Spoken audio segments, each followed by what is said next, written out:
பேசினது என்னமோ சிஸ்டர் சிஸ்டர்னு பாசமா தான் பேசினாங்க. ஒரு ப்ரௌனி ஆர்டரை கொடுத்துட்டு என்னை எவ்வளவு குழப்ப முடியுமோ அவ்வளவு குழப்பி எடுத்துட்டாங்க கஸ்டமர். ஒரு கட்டத்துல என்னை வச்சு ஓட்ட ஆரம்பிச்சிட்டாங்களோன்னு எனக்கு கொஞ்சம் வருத்தமாவே போச்சு.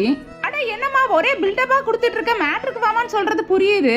காலேஜ் படிக்கிற பையன் என்ன கான்டாக்ட் பண்ணி நானும் எங்க ஃப்ரெண்ட்ஸ் ஒரு 4 பேர் சேர்ந்து ஆர்டர் போடுறோம். 3/4 கிலோக்கு சாக்லேட் ஓவர்லோடட் ப்ரௌனியும் 3/4 கிலோக்கு கிளாசிக் ப்ரௌனியும் ரெடி பண்ணிருங்கன்னு சொன்னாங்க.